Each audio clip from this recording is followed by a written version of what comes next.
Ayun na nga mga kamarites, balik tayo sa kasama rin to sa trabaho. Ang aking madam kahapon, nag-message siya.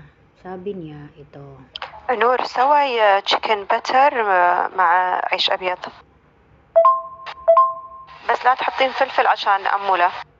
إذا ما تذكرين طريقة شوفي يوتيوب. ها Madam, ada chicken butter, lazim chicken breast? Okay, akin yan. Ayun na nga ang sabi niya, Arabic kasi, magluto daw ako ng chicken butter. At kung hindi ko daw alam ay tingnan ko daw sa YouTube. Alam niya kasi, nakakarating ko lang, baka nakalimutan ko kung paano magluto. Hindi, nagtanong ako kung kailangan ba ng chicken breast. Yun talaga yung nakalimutan ko. Wala kami. Hindi ako nakapagluto kahapon. Kaya ngayon lang ako nakapagluto. Ito na.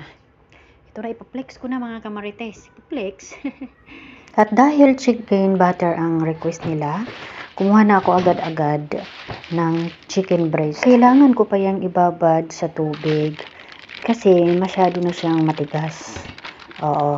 Kasi nung nakaraan, kahapon na sinabi ni madam na chicken butter ang iluluto ko ay wala kami niyan. Kaya nung kinagabihan, nag-order sila ng pagkain nila at sinama na nila yan para daw sa kinabukasan. So ito na, ngayon lang ako magluluto ng request nila. At siyempre dahil gusto na rin ng mga alaga ko ng breakfast kasi sa oras na yan ay nasa 11:45 na ng morning. Ngayon lang sila magbe-breakfast. Hindi kasi sila nagigising ng maaga kasi wala namang pasok. Minsan nagigising sila alas 10 or minsan sobra alas 10. Kaya hindi sila agad-agad maghingi ng breakfast kasi umiinom sila ng chocolate milk. Kaya ngayon pinilit ko pa yan sila na kailangan nilang mag-breakfast kasi magluluto na ako ng lunch. At pag ako ay nagluto ng lunch, hindi na ako gagawa ng breakfast. Ang sama ng nani nila, no? Napilitan tuloy yung mga bata magsabi kung ano yung breakfast nila.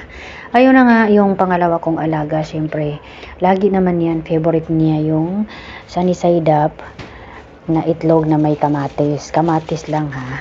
At saka yung kubos, ganyan. Kubos ang tawag nila dyan, tinapay. Masarap din kasi yan, lalo na pag mga ganyan. Kumbaga, pwede rin yan kung sa atin ay pinakpit, pakbit, mga gulay. Pwede rin yan, kubos na yan. At ayun na nga, kumuha na ako ng sibuyas at bawang doon sa pinaglalagyan namin ng mga lamas. Ay wala na pala akong sibuyas, isa lang. And then yan, kinuha ko niyan ay, yan yung ni-blender na luya at saka bawang. Kaya kunti lang bawang ang ilalagay ko, kunting fresh lang na bawang ang aking ilalagay. So ayun na nga, sinimulan ko na yung aking pagluto ng kamatis, paggisa ng kamatis ng aking alaga para sa kanyang sunny side up. Yung bawang pala ay para yun sa iluluto ko na chicken butter, hindi po yan para sa breakfast ng mga bata. Kaya yun, nilagay ko na yung 2 itlog, minsan 3 ang pinaglalagay ko sa kanya kasi ang gusto niya kasi 3 madami. Naisip ko na wag ko na lang damihan, papalapit na kasi yung lunch time, mga 11 or 2:30. Masyado siyang mabubusog doon, baka hindi na naman siya mag-lunch, mapilitan na naman yung bata. Hinalo-halo ko lang, mabilis lang naman yan lutuin kasi asin lang naman niya. Hindi siya mahilig sa black pepper, ayaw niya ipalagyan ng black pepper. At ayun, okay na siya at siyempre pinainitan ko muna sa microwave yung tinapay or kubos. At mga 5 minutes lang yan painitan kasi pag sobrang nainitan yan ay naninigas siya. Saglit lang siya painitan sa microwave. At iluluto ko na rin yung para sa aking pinakabunso. Gusto rin niya ng katulad daw sa atin niya. Pero walang kamatis. Itlog lang yun at asin lang. Hindi rin siya mahilig ng black pepper. Kaya kulay blue kasi yan yung gustong-gusto niya na nilalagyan ko ng lahat ng ginagawa ko or niluluto ko sa kanya. Kaya ayan, ginunting-gunting ko lang siya kasi bibigyan ko lang siya ng isa doon sa aking bunso at 3 naman sa ate. Ito naman yung sa pangatlo kong alaga. Ang gusto daw niya ay yung ginawa kong lasagna nung nakaraan. Pangatlong araw na yan eh. Itatapon ko na sana ngayon yan. Kaso nga lang, ni-request niya na yun daw yung ibo-breakfast niya. Kaya pinagbigyan ko siya. Nakalimutan ko pang lagyan ng cheese kasi mahilig sila niyan. Pag yan ang niluto ko, makaronya or lasagna ay gusto nila ay more cheese daw. Kaya tinransfer ko na siya sa kanyang plato din na pink na mayroon nakalagay na Elsa. O ba, kompleto. Na-deliver ko na sa kanila yung mga breakfast nila at siyempre hahatiin ko na or magsisimula na ako maggayat ng mga lamas para sa aking iluluto na chicken butter. Kunti lang yung ilalagay ko na cubes ng bawang kasi mayroon naman doon sa may giniling na luya, may bawang na doon. At kalahating onion lang ang i-slicehin ko. Hindi naman madami. Kasi baka magluto mamayang gabi si madam tapos wala na kaming onion kung hindi yun lang. Kung napapansin niyo, marami ako dyan na tadtaran. Kasi iba-iba iba yung tadtaran ko sa mga fruits, iba yung tadtaran ko sa manok, iba yung tadtaran ko sa mga vegetable. Kaya yung puti na yan ay para sa vegetable, yung may pagka-gray ay para sa gulay or para sa fruits. And then yung maliliit naman na red, nakita nyo naman kanina na pinag-slicean ko ng bawang ay sibuyas ay para lang doon yun. O diba? Ang arte. Hindi naman. Ganun lang talaga yun. At pati yung mga kutsilyo namin ay iba-iba rin. Mayroon din sa manok at mayroon din para sa fruits at mayroon din para sa vegetable. O ganun ka-arte. Hindi naman kaarte yung tawag doon. Kasi mangangamoy din naman talaga yun, di ba? Pag ganun, isa lang yung kutsilyo, isa lang yung tadtaran. Ay, nako. Nanay, ako ay magsusuot ng gloves. Bakit? Tingnan nyo na lang. Abay, pangit ng ugali. Yung in-slice natin na manok ay imamarinate natin yun. Mas maganda may marinate siya ng 15 to 30 minutes. Kasi ganun yun Mas maganda pa nga kung overnight sa rep yung imamarinate natin na manok bago iluto kinabukasan, di ba? So ayun na nga, marami na akong pinaglalagay niyan. Makikita niyo naman diyan, ay ang pangit ng ugali ng nagluluto, ayaw niyang bangkitin. Kasi mga Arabic Arabic seasoning yan Hindi ko alam, pero may nakasulat naman diyan mga English. Yun nga lang yung iba kasi Arabic seasoning. Basta tayo nang bahala kasi dapat kasi yan maanghang yan. Kaya lang yung alaga kong pangalawa ay hindi kumakain ng maanghang at saka yung pangatlo. Buti pa yung panganay at saka bunso. Yung bunso na kumatapang yun, kumakain yun ng maanghang.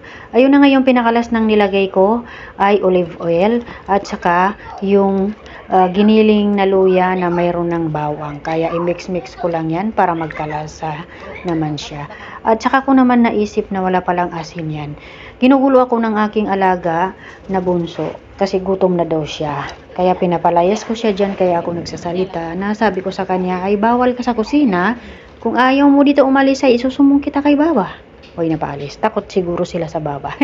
Takot naman talaga sila doon. Hindi kasi minsan pinapalo sila ni tatay, kaya ganun siguro yun. Medyo natakot lang. Mas okay rin naman na natatakot yung bata sa magulang kaysa sagut-sagutin lang ng basta-basta yung magulang, di ba? At ayun na nga, kumuha na ako kung saan nakalagay yung aking lutuan ng mga kaldero. At kung makikita niyo yung tadtaran ko na naman ay orange, para lang yan sa kamatis. Diyan ko na siya tadtarin yan. Kung mga ganyan lang ka-slice, malalaki lang kasi i-blender ko lang naman yan. Makikita naman yan maya-maya kung paano ko yung iluto at kung bakit ganyan yung pag-slice ko na may kalakihan. Pinilian ko pa talaga yung dalawang kamatis kasi yung isa masyadong hinog at yung isa naman ay hindi masyadong hinog. Kaya ayun, napilitan na lang ako na isama ko na lang kasi nilabas ko na yan sa rep. Sayang naman kung ibabalik ko pa. Tapos ang dami-dami dyan sa rep tapos may iiwan pa namin. Kasi ito na yung last na pagluluto ko sa kanila ngayon gabi. Ngayong araw kasi magbibikasyon na sila sa Turkey kinabukasan. Kaya ito, medyo nalulungkot lang kasi ang hirap talaga kasi pag hindi mo kwarto yung tinutulugan mo, no. Napansin ko wala na rin akong tissue doon sa nilalagyan namin ng tissue for kitchen. Ayun, kumuha na ako para naman mayroon akong pangpunas-punas sa aking kamay. Kasi habang hinihintay ko pa naman yung aking minamarinate na mag 30 or 35 minutes, ay tanggalin ko na yung pinaghugasan ko kaninang umaga para naman mahugasan ko rin yung nagamit ko ngayon.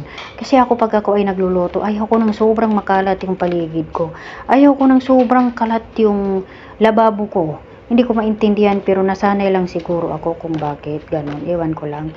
Feeling ko kasi ang sikip. Kahit gaano pa kalawak yung aking kusina ay parang feeling ko napakasikip para sa akin.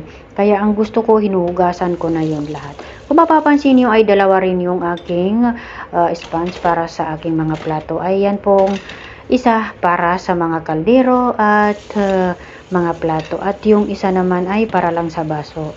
Hindi ko sila pinag-isa ng sponge kasi yung alam mo yung amoy ng plato, yung amoy ng kaldero ay nangangamoy sa baso. At lalo na yung madam ko kasi minsan inaamoy niya yung baso niya bago siya magtimpla ng kanyang iinumin. At dahil tapos na ako maghugas ng aking hinugasan ay kumuha na rin ako ng isang maliit na planggana para lang yun sa rice. Diyan ko hinuhugasan yung huhugasan na rice. Dito kasi pag magluluto ka, magsasaing ka ng rice, ay dapat hugasan mo muna yung rice. Ibabad mo muna siya sa tubig at magpakulo ka doon ng tubig. Hindi katulad sa atin na sabay na yung tubig at yung rice na isasaing iluluto. Dito kasi parang ganyan lang, huhugasan siya ng huhugasan, pero kailangan hindi 1, 2, 3, 4, 5 lang hugasan. Kasi ako ilang beses ko na yan talagang hinuhugasan. Marami pa kasing mga alam mo yung mga itim-itim, para siyang lumang rice, pero hindi siya lumang rice masarap siya. Ito yung mahabang rice na kalimutan ko yung pangalan nito. Basmati rice po ang pangalan niya. Masyado akong naseryoso sa pagkukwento sa inyo. Ayun na nga, nilagyan ko na ng asin at saka mantika yung sasaingin. At dahil ako ay masi-CR na, papasok muna ako sa aking kwarto at siyempre kumuha pa ako ng aking tissue. Diyan muna kayo. Kailangan naman isama ko pa kayo. Saglit lang. Di ba? Saglit lang, nakalabas agad. At opo, tama kayo. Ang kwarto ko po ay yung pintuan niya ay nasa kusina. Katulad ng dating bahay namin. At ayun na nga, binalikan ko yung manok na ni-marinate ko ay okay na siya at nagpainit na rin ako ng kalan. Diyan ako nagkamali, dapat kasi butter ang ilalagay ko diyan. Hindi olive oil or hindi oil. Nagkamali ako kaya nga chicken butter, di ba? At ayun na nga, okay na yon. Pinaglalagay ko na doon at hinugasan ko ulit yung rice para ilagay doon, ibuhos doon sa pinapakuluan kong tubig. Kasi kanina pa siya kumukulo, baka maubusan ng tubig. At binaliktad ko na rin yung manok, baka kasi masunog at okay na yan siya. Medyo nag-brown na. Kasi hahanguin ko dyan pag nag-brown na siya.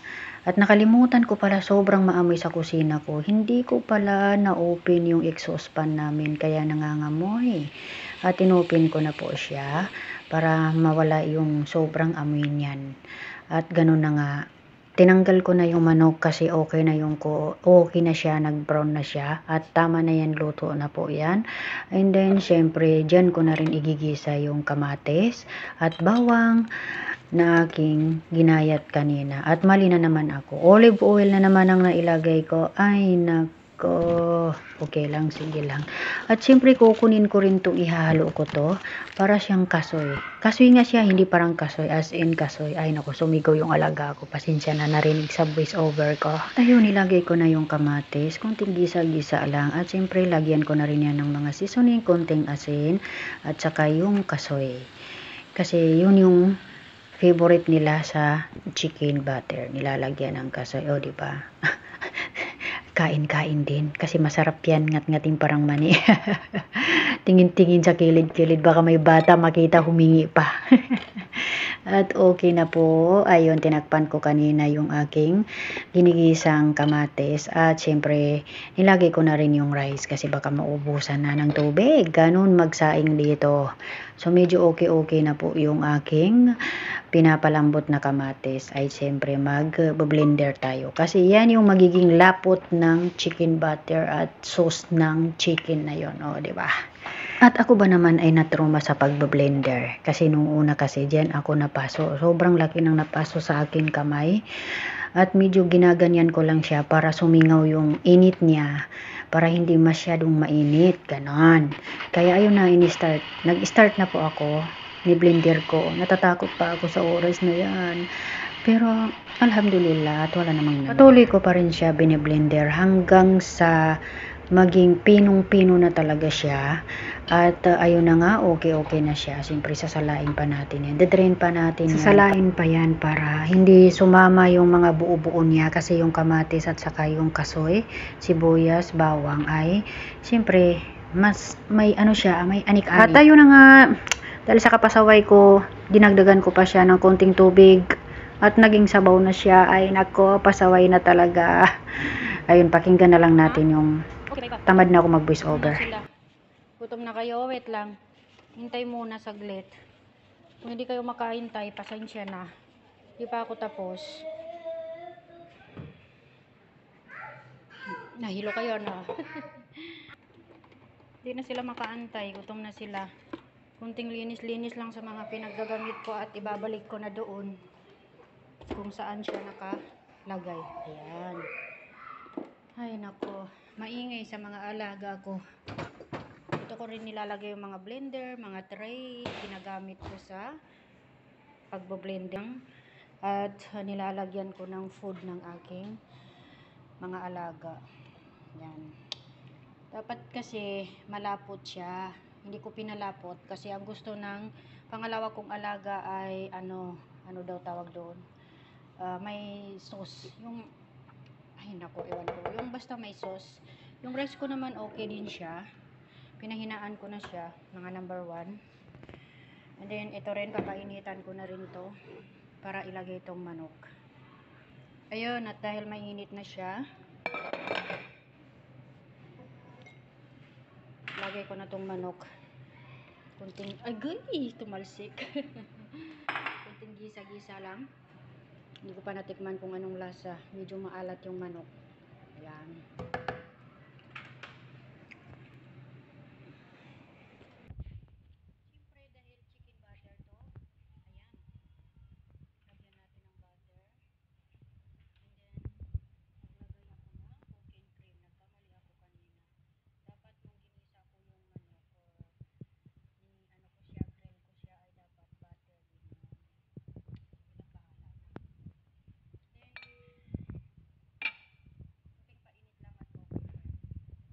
Kalimutan kong maglagay ng oregano kasi wala akong oregano na fresh. Pero parang fresh din naman to siya. Medyo may kaingayan kasi yung mga alaga ko, nag-aaway-away na naman sila. Yan. Kumukulo-kulo na siya. Siyempre haluin natin yan. Diba?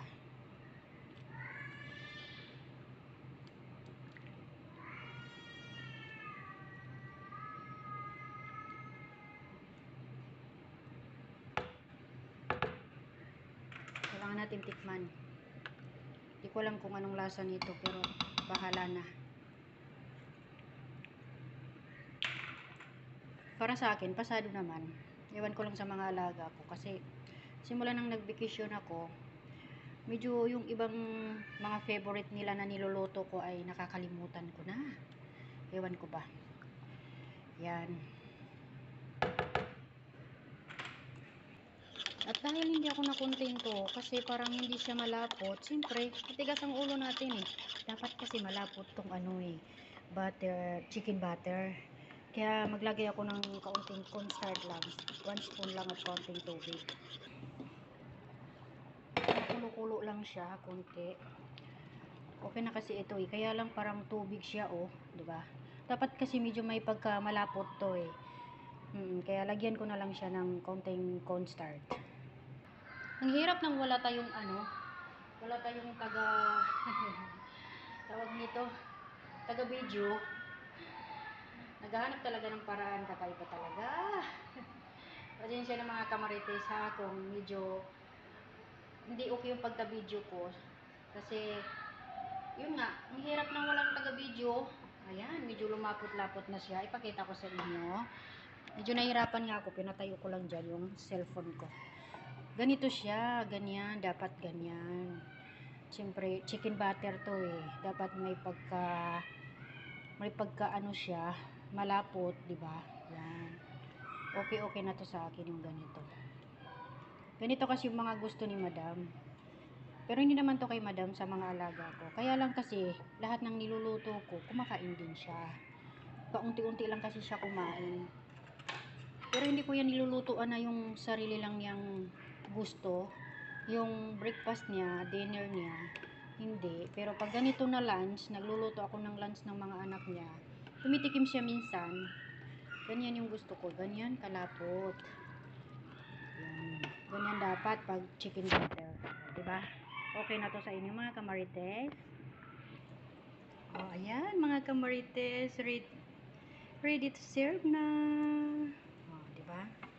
Ganyan lang. Tapos maglagay ng kahit anong milk sa taas. Ganun lang. Then, white rice. Ready na po. Thank you for watching mga kamarites. Thank you.